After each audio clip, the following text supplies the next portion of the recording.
la propuesta de hoy vamos a realizar la última entrega sobre el Partido Peronista, ¿no? Y el liderazgo carismático y la supervivencia del liderazgo carismático, y a charlar un poco ya una vez en ausencia de Perón y en ausencia de dictadura militar, esta idea de la institucionalización del partido peronista, ¿no? Y empezamos a hablar ya de una institucionalización del justicialismo.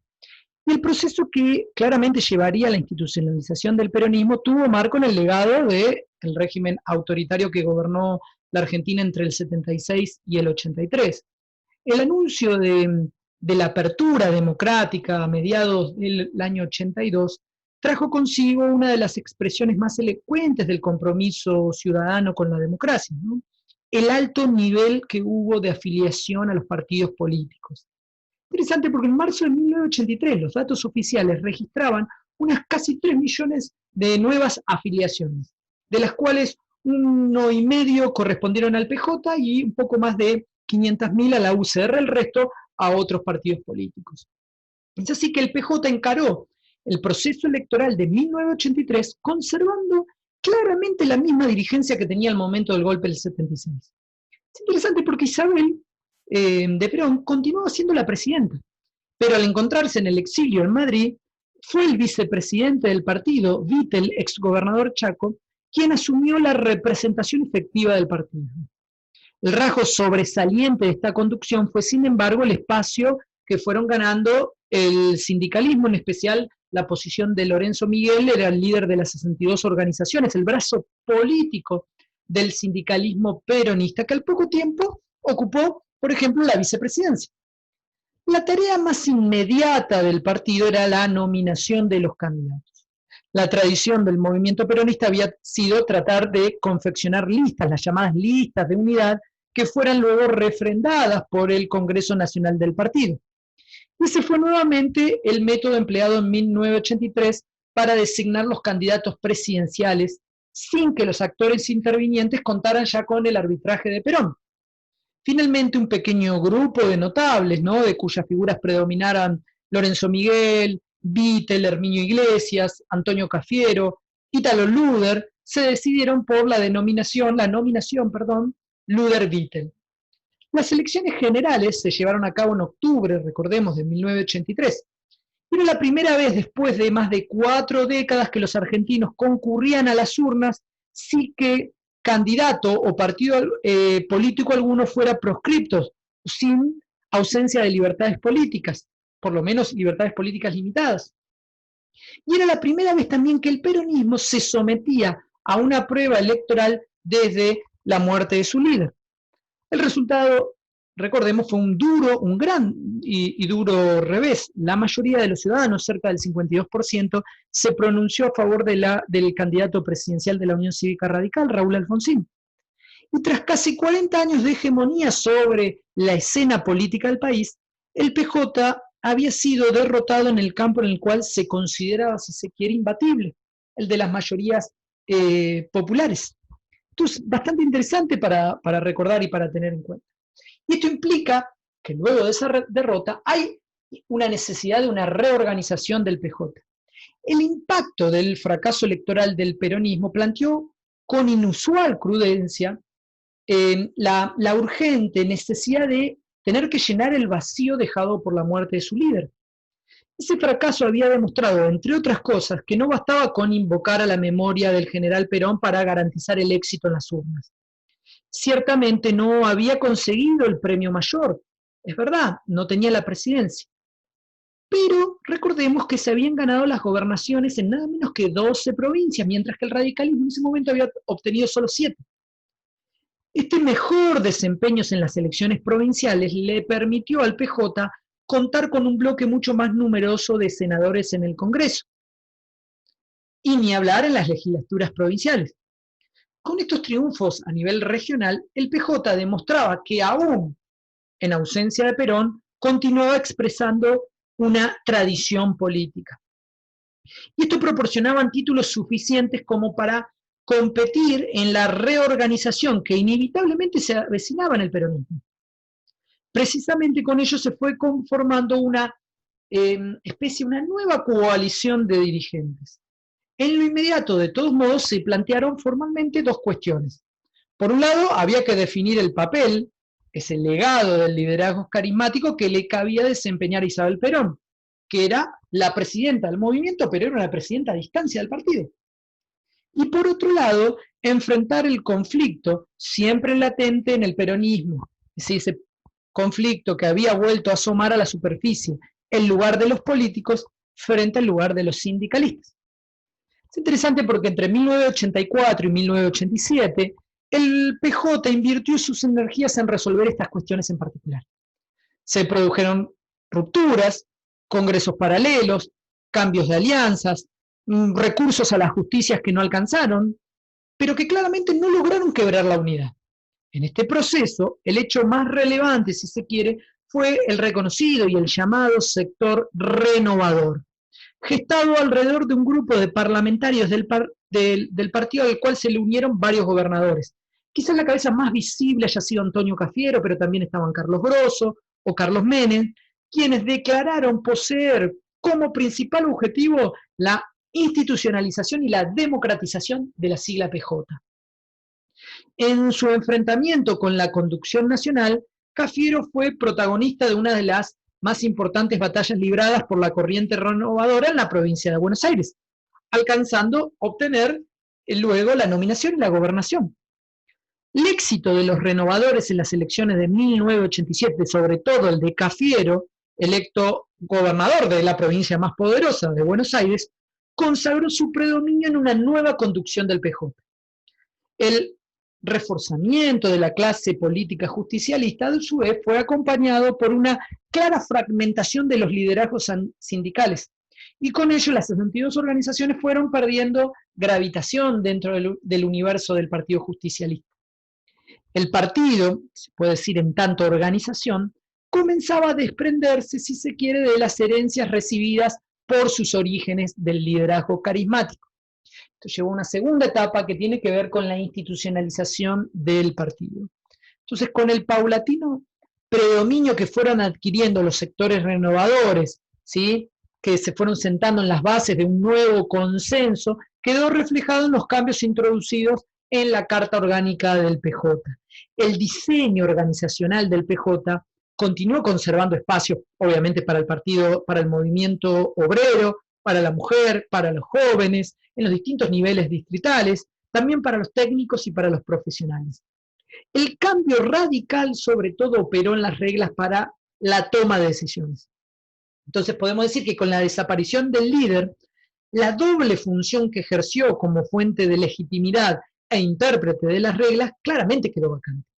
Y para llenarlas, quienes dirigieron la organización del partido terminaron colocándola, por un lado, en la única fuente de legitimidad que no estaba sujeta a disputas, las masas de afiliados, y por el otro lado, en las famosas reglas de mayoría que no necesitan de ningún tipo de interpretación, digamos la verdad. En otros términos, la innovación de fondo operada en el justicialismo fue claramente su democratización. Entonces, la nueva Carta Orgánica Nacional abrió el partido a la participación directa de los afiliados. E incluso en algunos distritos se fue mucho más lejos en la adopción de, por ejemplo, internas abiertas, en la incorporación de la representación de las minorías. El momento clave de este proceso de cambio en el PJ tuvo lugar cuando, por primera vez en su historia, los afiliados fueron convocados a elegir en forma directa a su candidato presidencial. El nuevo orden sucesorio fue sometido en su primer test en julio del año 88, recordemos. Antonio Cafiero, que estaba a cargo de la presidencia del partido, no vaciló en sujetarse democráticamente al veredicto de las urnas peronistas, enfrentando a Carlos Saúl Menem y reconociendo el triunfo de su rival. La prueba de fuego, claramente la aceptación de los resultados por parte de la lista perdedora, había sido superada. Entonces el PJ había encontrado una fórmula de reemplazo para encarar el problema que tenía planteado. La sustitución, la famosa sustitución del liderazgo carismático. Claramente esto nos lleva a ese proceso de democratización del PJ, ¿no? Uno señaló que el PJ encontró claramente una fórmula sucesoria. Ahora veamos a continuación los efectos de este cambio sobre la organización, sobre la dinámica interna del partido. Y para empezar tenemos que recordar que el PJ conservó un esquema descentralizado, es decir, podríamos llamarlo un esquema federal electoral de organización. Esto implica que, por un lado, nos encontramos con el PJ a nivel nacional, pero por el otro también tenemos los PJ distritales, es decir, el PJ de Buenos Aires, el PJ de Santa Fe, el PJ de Mendoza, bueno, etcétera, etcétera. En otras palabras, juntos con las máximas autoridades nacionales reunidas en el Consejo Nacional, coexisten las máximas autoridades provinciales.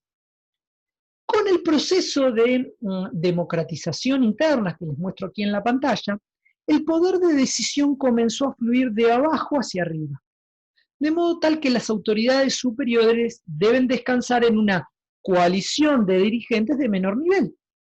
En efecto, dadas las reglas de competencia interna, quien aspira a un cargo, ya sea en el partido o un cargo electivo, debe lograr el apoyo de aquellos capaces de controlar la movilización de los afiliados. Aparece así entonces en el escenario peronista una figura familiar, clásica, que no inventó el peronismo, que venía en la Unión Cívica Radical, que no era para nada novedosa del PJ, que es el puntero, el encargado del reclutamiento, el encargado de la movilización de los afiliados, que muchas veces se atribuye esto a una figura peronista, pero que claramente ya existía con la UCR. La combinación entre descentralización y democratización, en definitiva, generó el fraccionamiento del poder y los recursos en el interior del partido. Y ello, a su vez, terminó alentando la mayor autonomía a las diversas subunidades que lo componen al partido. Es decir, que el partido se fue convirtiendo entonces en claramente un espacio para la competencia. Dicho de otras palabras, su estructura está centrada en los funcionamientos de apoyo al esfuerzo electoral y por consiguiente su dinámica está pautada por los ciclos electorales. Si quieren, los rasgos distintivos de este partido claramente electoral, asentando así sobre una base de organización descentralizada y con una vastísima masa de afiliados. Y aquí sí podemos detectar algunas de estas cuestiones. Primero, el Partido Justicialista tiene un carácter contingente y cambiante de los alineamientos intrapartidarios.